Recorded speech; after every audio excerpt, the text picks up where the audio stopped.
Hi, I'm Brooke Mabry, a member of the professional learning team at NWEA. Welcome back to our recorded series on strengthening teaching and learning in the virtual world.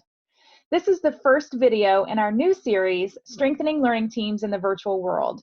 And today I'm really excited because we have a special guest with us, Candy Fowler. She's a member of our virtual learning team at NWEA and supports partners across the nation virtually.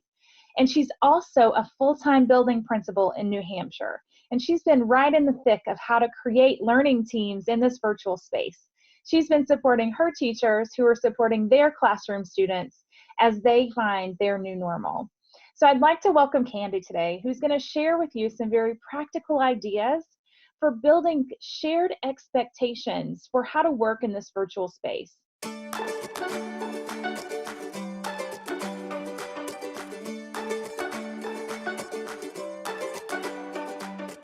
This video is going to address really two pieces. How do we build shared expectations with our colleagues? And how do we build shared expectations with and among our students so that we can pave the way for a really smooth teaching and learning experience across the board?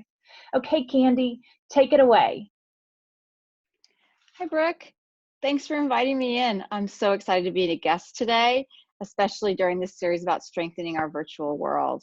I know that today's session is going to be really helpful because one of the things that's really tough about this remote learning world is everything's in 2 dimensions.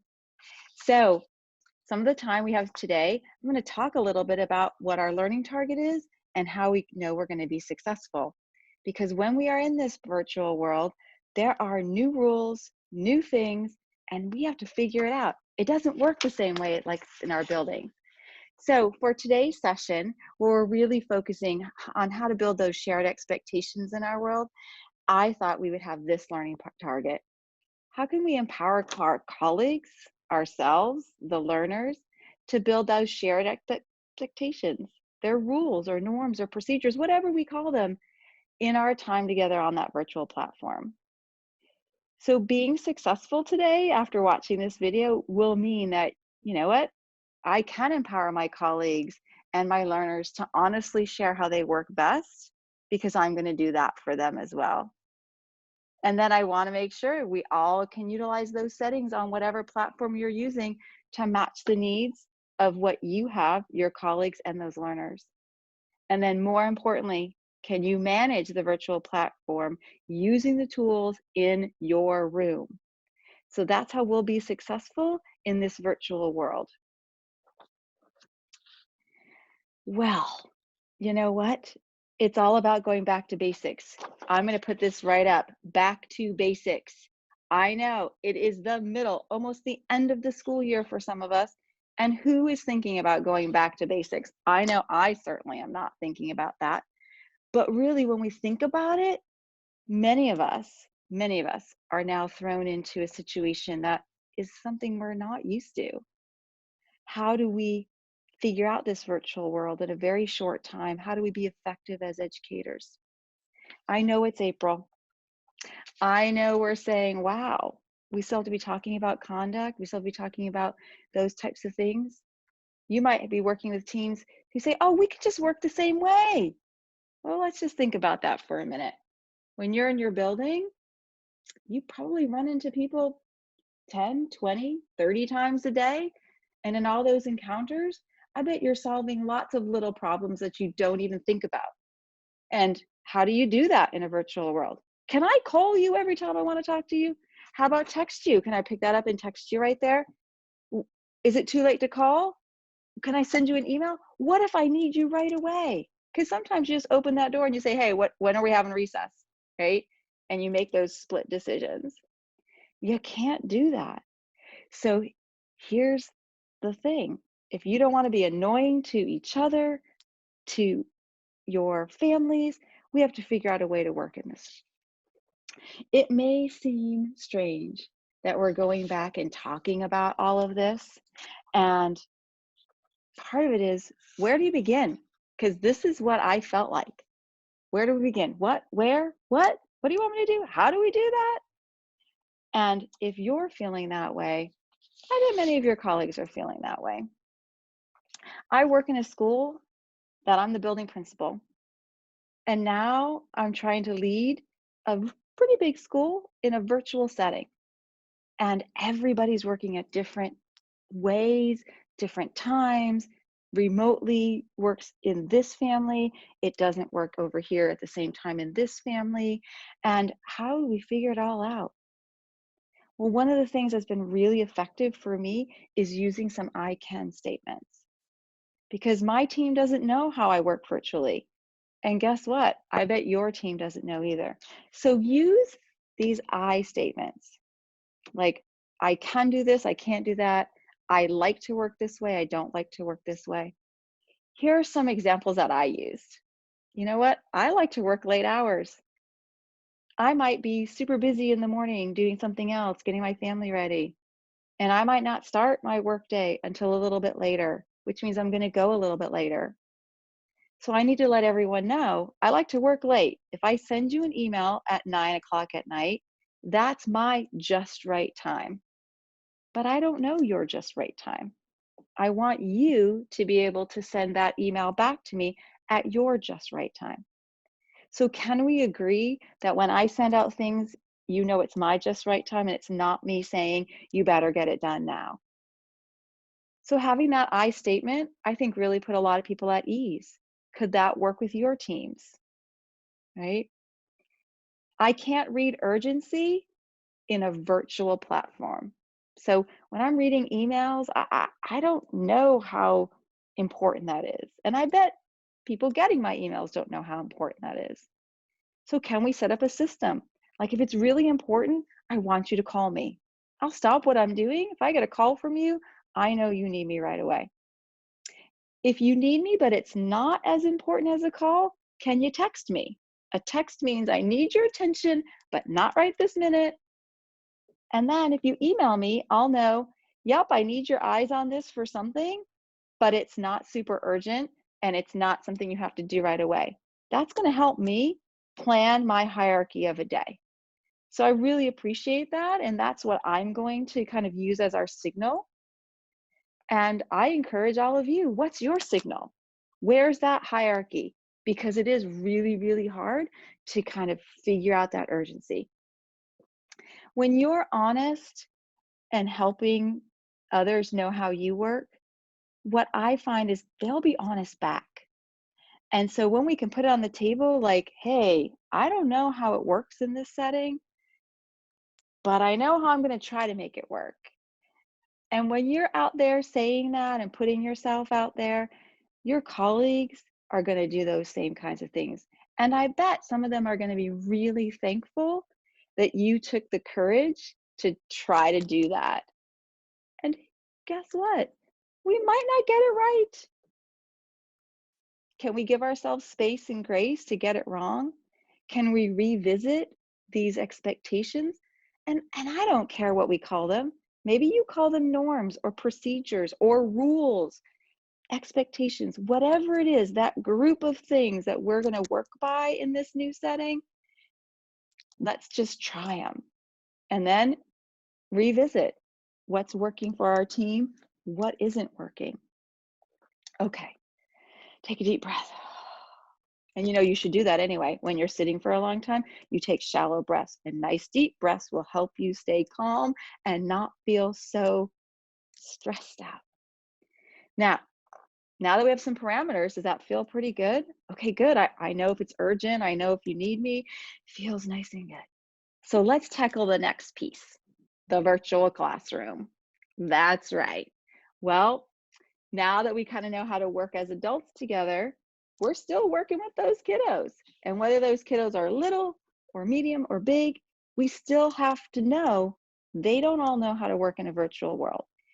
Even though we know they love their games, we know they love their texting, we know that they certainly can use virtual platforms, they don't know how to be a class in a virtual platform. So here's what we need to do. Let's empower some of that student voice. Can we give them some choices? Can we kind of look at that and say, what options can we give them? Because as the adults, as the educators in the room, we have to still manage those choices So what choices can you live with? You know, I've been an educator for a long time now, and I love my classroom. I love my office. It's a little bit like a cozy blanket. I know how things work there. I know what happens in those walls. I've been in schools for a very long time. But guess what? Those comforting things are gone. And how do we get that nice, snuggly feeling back in the virtual world? It can be a scary place, but we're going to talk about how we can help our students and ourselves feel better in those virtual classrooms. Whether your classroom's a homeroom algebra class, whether it's those little guys, they're all learning this together at the same time. How to be as a group in one setting. So it's been a little while since remote learning started, and I'm going to encourage you to ask your students to give you some feedback. How do you like working in this virtual setting? How do you like working at home? What do you not like about working at home? Can your students write a few sentences or some bullets and turn something in privately to you so that you can get a feeling for how your students are doing? They've had a few weeks to figure out how they're doing and how they're not doing. And as you're gathering that information, when you have your class meeting to talk about how do we want to be in our virtual setting, you're going to have some good ideas behind the scenes from those students. And where you've gone through this with your colleagues, you know that some of those old tried and true ways we communicated don't work anymore. So by reteaching your class, I really think that you can empower them. I think that you can create some of those shared expectations. You know, how do we know we want to speak? Is it okay to bring my stuffed animal to every single meeting? And can I show it off? What if it makes sounds? Hey, did you know that I got a rooster and this looks just like my rooster out of, yeah, and my mom said I could take, right? There's a lot of distractions because you're not just in one room anymore. If you have 20 students, you're in 20 rooms. And each one of those rooms has distractions. And each one of those students wants to share everything about this new setting because they're getting used to it too. Can you talk a little bit about that? Is it okay sometimes to bring the things that make us comfortable to the meeting? Is there appropriate times when, okay, today's a stuffy day, bring your stuffed animals to breakfast? You know what? Today we're going to talk about math and I need everybody's stuffies to stay home, right? What are those kinds of things? They need to be behind the camera. What if you get really close? What if what if they turn their camera off, right? And let's just face it, why wouldn't you want to have a virtual background that's like super cool? Let's just do it. Oh, maybe I want to be in the world. Maybe I want to be in the library. Can you imagine if this is happening in your virtual classroom as you're trying to talk to your students, right? So how are we going to be? When is going to be some fun time? When is there going to be some serious time? Because in your classrooms, right, we have those fun times. But we need to build those expectations and we need to help our learners understand that even though we're not together in a physical room, we are together in our learning. So build in some of those expectations, procedures, norms, rules into the classrooms before those classrooms get out of control. That brings me to my next point. You have tools, and they're named settings in the virtual world. So in the brick and mortar world, you know the tools, the tried and true ones, right? You can give the look. But unfortunately, if you give that look in a virtual room, everybody gets the same look because you can't just look at one student because everyone on the screen is in a different spot. You can't walk closer to the students who aren't paying attention because when you get closer to your screen, you're getting closer to everyone. And so when you are kind of, you know, getting those ideas about how can I manage my classroom, it doesn't work the same. So let's think about the tools that you do have. You know, you used to be able to kind of have that body language. But if you do that, everyone's not going to know how to read it. They can't read the rest of your body below your neck, really.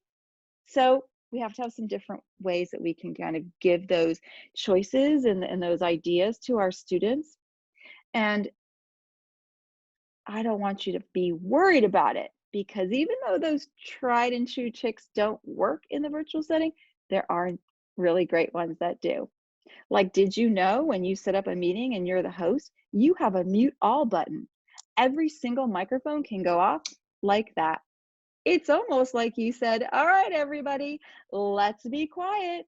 And they did the very first time. So you can control everyone's microphone from the host position. And you can do it all at once, one at a time, or just a few. Did you know that students can virtually raise their hand? And what's great about a virtual raise your hand is you get a little message on the bottom of your screen, so-and-so has raised their hand. And very quickly you can scan all the kids in front of you. But if you have 35 students, they're not going to fit on that one screen. So you have to kind of scroll back and forth. It's nice to see that little hand. And as you call on kids, you can lower their hand. You can determine whether or not you're going to let kids have a virtual background. And oh, by the way, as adults, we're probably picking some pretty good virtual backgrounds. But there are times that maybe some of your students won't choose that. Wouldn't it be fun if we were in a dance club? Oh, shouldn't have that on our screen, should we? What you can't control as the host is someone else's virtual background. You could turn the camera off, right? But when you turn the camera back on, that child might not have changed their virtual background. So definitely turn that feature off at first. In one of our schools, very fun little guy decided to have a lion looking like he was eating his head in the virtual classroom. Pretty good, right? You got to get that lion perspective right perfectly to make it look like it's eating your head. That did derail the rest of the class. And guess what all the kids asked? How'd you get that? And where can I do it? Right? And if we don't know that that's a setting we can turn off, someone's going to find it. You can turn off the chat. If you don't think your students are ready for chat, you can certainly turn it off until you have some discussions about what should and shouldn't go into a chat room. I also encourage you to not allow private chats and to not allow anyone to save the chats. And all of those are features, that's right, in the settings. So no matter what platform you're using, please go into the settings, find out what tools you have, and use them to your advantage. All right, well, I hope this has helped a little bit. Let's talk about that learning target. Do you feel like you can empower your colleagues and your learners to maybe build some of those shared expectations in our virtual world? Do you feel like you can empower yourself to figure that out? Can you utilize those settings in the platform? And more importantly, do you feel a little better equipped to manage in that virtual platform? And those virtual platforms are all a little bit different, but I know we've got this. I definitely know. And as we are looking into this virtual world, you guys are going to be so successful. Just take some practice. Invite your colleague friends, your PLC friends, and let's play around with, okay, what do you see in the room now that I have it shut down? You know, do we have enough options and choices? Let's make ourselves guinea pigs. That's right. We've got this. Brooke, I want to thank you for allowing me to be a guest. You know what? I know we are changing the educational world one video at a time. Thanks, everybody. Thank you, Candy, for providing such practical advice on building shared expectations in a virtual world. We appreciate the way that you're calling out specific tools that we can use as educators to pave the way for us to have more meaningful and directed conversations with our students in that space. Be sure to hit the like button on this video, subscribe to our YouTube channel so you don't miss any videos in this series, And be sure to check out the links below where we share with you some of the tips that Candy shared in her recording today. We'd love to have conversation with you on our social channels, so be sure to tweet at NWEA or at Brooke Mabry 21. We'd love to hear how you're using these tools and building expectations in your communities virtually. And be sure to ask us any questions or let us know what content you'd like to see us cover in future sessions. Thank you, and we look forward to interacting with you virtually soon.